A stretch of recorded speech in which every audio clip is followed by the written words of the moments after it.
Well, hello, this is Michael Wojcik with the Rochester City Council update for August 19th and technically part of August 20th as well, 2013. Figured I'd make a video since it's late and I'm up anyways and I'm exhausted, but I wanted to get my thoughts out there since I would imagine after this particular City Council meeting I might not have a friend left in the city, but I had to take some tough votes tonight, and I want to explain exactly why I did vote the way I did because there are some things that I don't necessarily maybe agree with, but voted the way I did because I was obligated under the law to vote the way I did. And I'm not doing this as a cop out, but I'm going to be very clear how I made my decision.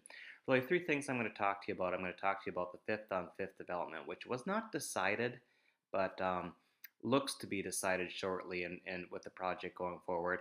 Second thing would be a scenic oaks thing, which I'm left shaking my head at what the issue was out there. I just don't understand it, and then the third thing I brought up is just the liquor license transfer that I had a lot of concern about. That ultimately it passed, but it did so without my support. Number of other things on there, but the meeting we had a committee meeting that started at 3:30, and then our regular city council meeting adjourned right about 1:35 in the morning. So pretty long day. Ultimately, the fifth on fifth decision, and I said at the time too, it's much easier for me just to vote for, it'd be a lot easier just to go with where my friends are. And I voted against, what a lot of people, not in the neighborhood, not all people, there were a few people in the neighborhood that contacted me that encouraged me to vote in support of the project, but overwhelming, the neighborhood was dead set against fifth on fifth, and I had a lot of concerns about fifth on fifth. In my druthers, I wish that somebody had swooped in, bought the Williams house, and renovated it and turned it into a great bed and breakfast or something like that. But now it's a hole in the ground, and all the things that I disagreed with in the past are still there. I disagreed with the idea of keeping the land use plan as high density residential in a number of area blocks that were clearly not intended to be high density residential.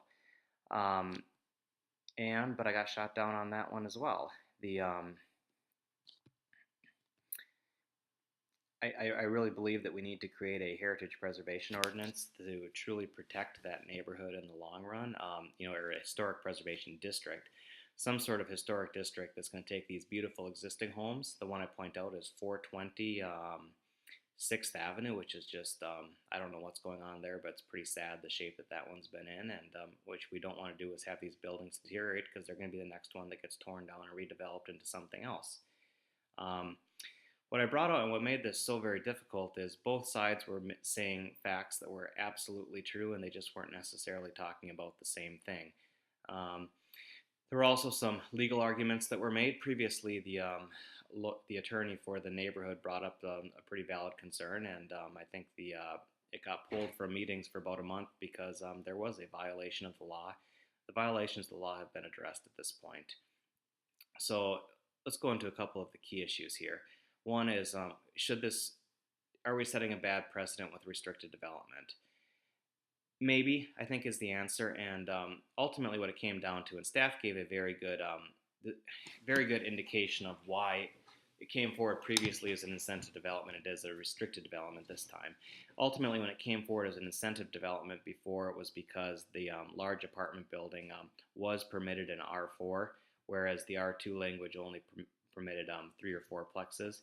As a result, you could do an incentive on top of that because on the R4. But when this came forward as an R2, that was not an option that was available.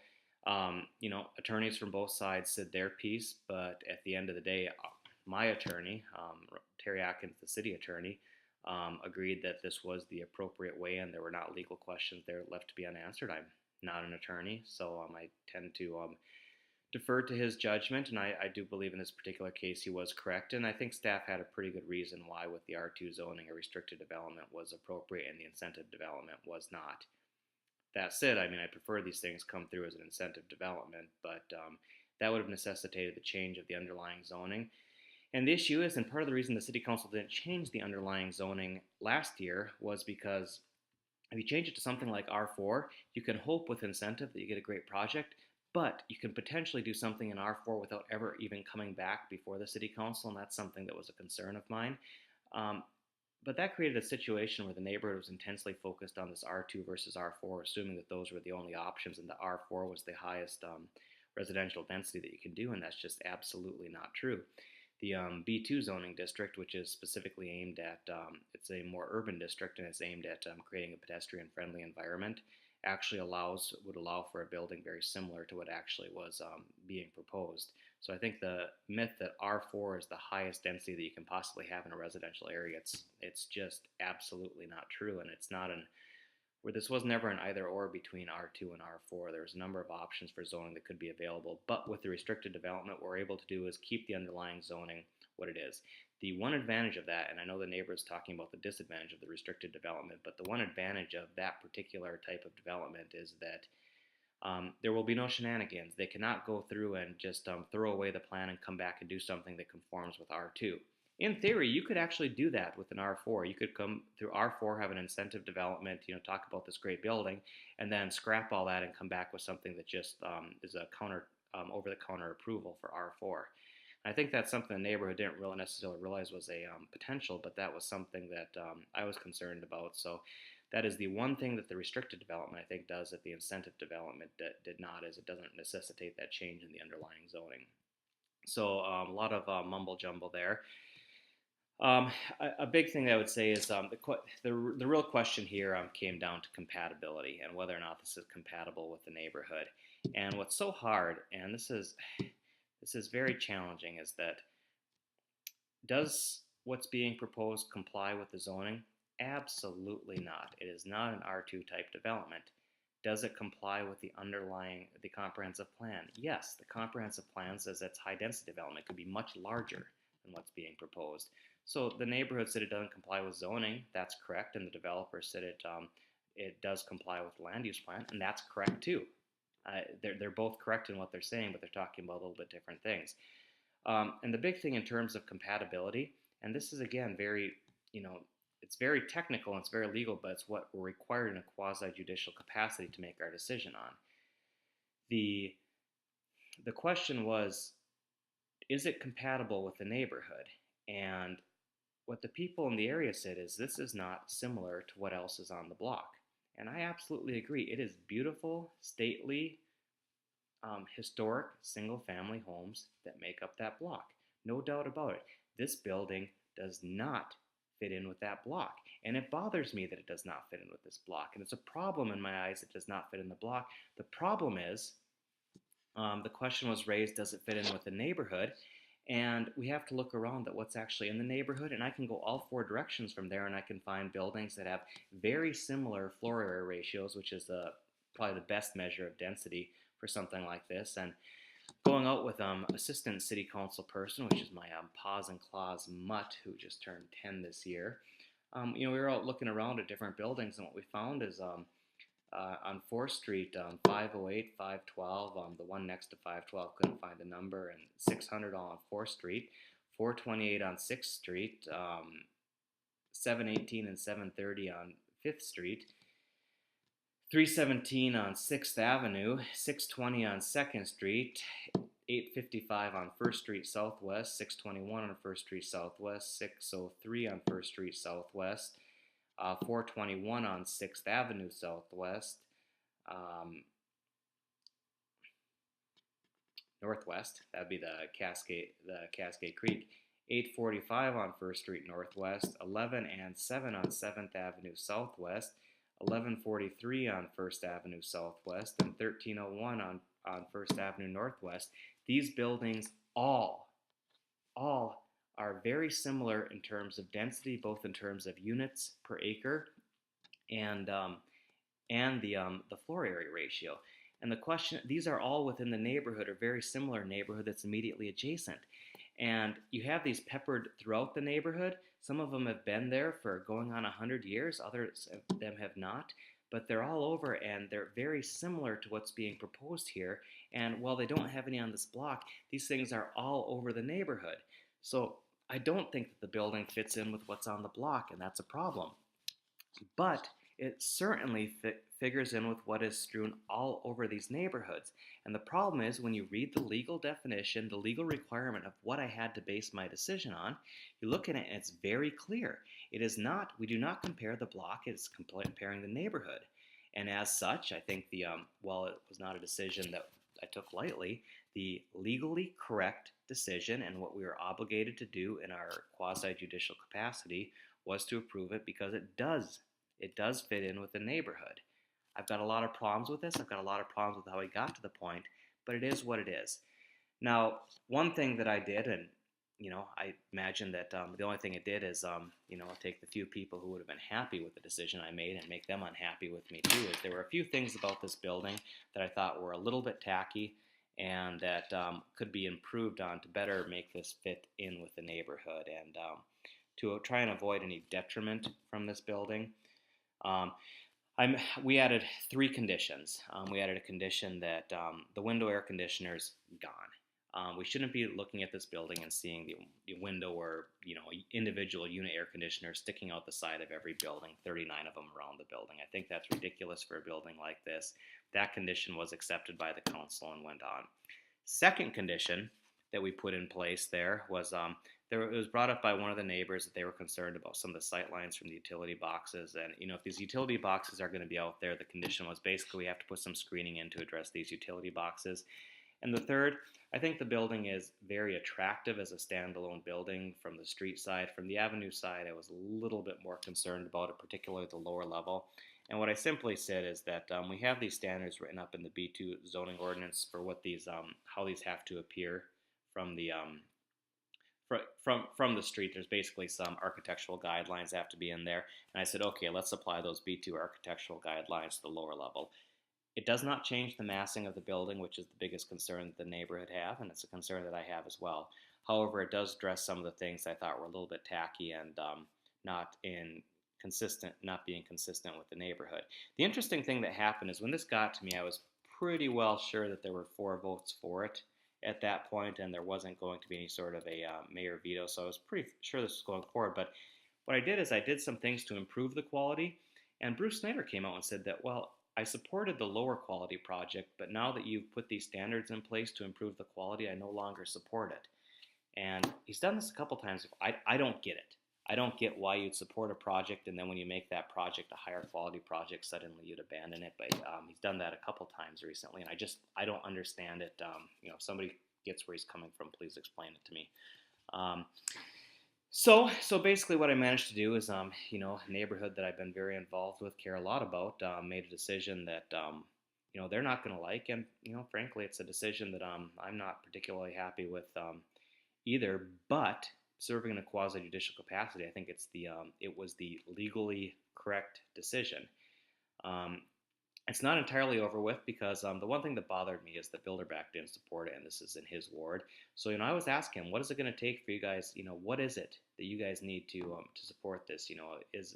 What changes do you feel have to be made? And they never answered that question, and that left me kind of wondering. But I think that Bilderback has a great deal of power here to say, okay, this is what bothers me. This is what makes me think that this does not fit in. And, well, I guess we'll have to go from there. Now, that was issue number one. The other issue that came up, and they say, infill development is hard. Yeah, no doubt it is, but that's why everyone does the sprawl. Well, apparently sprawl is hard too because we had the scenic oak thing, and I listened to what the neighbors said, and I just don't understand the concerns. I don't see the concerns. Ultimately, this was a plan that was in place. This was basically laid out long before most of these people moved in there. They moved in there, and now they're fighting the plan that was always that way before. And I struggle with that. They raise really 2 concerns: how we handle the wetlands and how we handle the traffic. All the traffic counts, all the numbers that we're getting from city staff, what the roads were designed for, it just doesn't sound like the traffic is any sort of an issue for me. I don't think their streets are going to be as busy as the streets that go by my house. But we put a condition in place that basically said they have to do a traffic study and remedy any weaknesses as part of this proposed development. The other thing, there were issues about the wetlands, so we have a condition in place that basically says they can't touch anything until they've come in compliance with what they need to do with the wetlands. These were the two issues that were brought up, and I don't, you know, I would personally love to see that we went away from suburban sprawl development anyway. It's nothing that I particularly care for, but with those two conditions in place, I mean, the developers met everything that was required of them, and it's not like these are developers that I'm concerned are going to do shoddy work. I mean, these guys are not the DeWitt's family by any means. I mean, if you guys, we just had them. We've got another problem with one of their developments, and Builderback showed me the thing because you're going to love page 2. So I'm reading about all these problems in the development, and wouldn't you know, it's Chuck DeWitt's name comes up again. So yet another one of these problems that we're having with developments that were done with that family in the past. But these are pretty good people that we've had good success with them. They've done high quality work and they've been successful. And I guess I just did not understand the issues and understand where they were coming from. I mean, I heard what they were saying, but I failed to see what the issues were or why we had any legal standing to stop this from going forward. So it went forward with those two conditions in place. Lastly, and this one was kind of out of nowhere, but this kind of ticks me off a little bit. We have a number of people in the city. We have a limited number of liquor license. We have a number of people that would like to get one, and these are for the not the opening up a bar or something. These are the liquor store type licenses, and ultimately what happens right now is we have a number of people. We only have one license available, and we have a number of people that want to start business, but instead of going back to the city and having some sort of a fair process to determine who gets the license, instead a deal was made between two parties, and we're not transferring the business or anything. We're just a special deal. We're taking the license from one person and giving it to another, and not giving everyone a fair chance at that license. And I think that's just rotten. And I asked staff, is there anything to make certain that we did not do anything to incent a black market or create compensation between these two parties? And we just don't know. Maybe there was a black market out there, and so I had a problem with that, and voted against it. The rest of the council was okay, but I think that they do understand the concerns, and I think that this will be coming back. We'll have to address this before. And lastly, it's always a special day when Barb Upton gets up to talk twice. So basically same old stuff. Co-op bad, you're evil.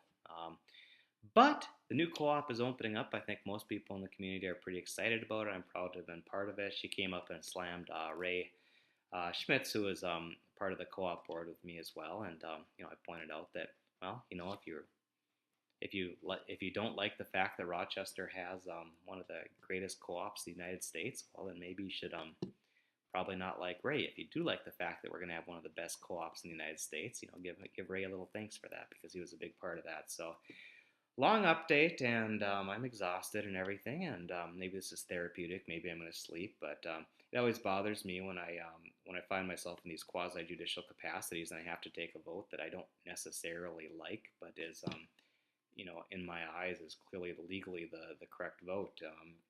There's no out to say that I just disagree with this and therefore I have to vote with it. You can't do that when you're weighing these decisions. So I apologize to those of you that feel wronged by this decision. I've done the best that I can to try and get the best deal I can for you, but I just don't know if I hope that, like many of the other controversial ones that I've supported that were opposed by local areas, Cascade Creek or Orchard Hills Villas or Kutsky Flats or some of these, when everything's said and done, I think there's a little bit of a point of pride and a little of acknowledgement that this does not hurt my property values, this does not hurt my neighborhood, and if we've done it right with this particular project, that would be the same. I do not believe that, I have some concerns about the scale, but I do not believe that the most feared adverse effects that this building is going to have on neighbors will ever be realized. I think that actually it's going to be pretty mundane. It will become a point of neighborhood pride in the future. And importantly, the corner that it is on, well, it's on a very attractive block. The other three sides of that corner, I suspect, will be redeveloped at some point. So if nothing else, there'll be a intersection there with all four corners redeveloped. And It is a pretty attractive building. I wish there was a better location for it, but I think it did. The letter of the law said that we did have to approve it. So obviously, I'm not feeling great after all this, but I did want to communicate exactly where I was coming from, what some of the advantages and disadvantages were, and why I voted the way I did. Thank you for sticking with me for this very long and painful city council update, and look forward to seeing you next time.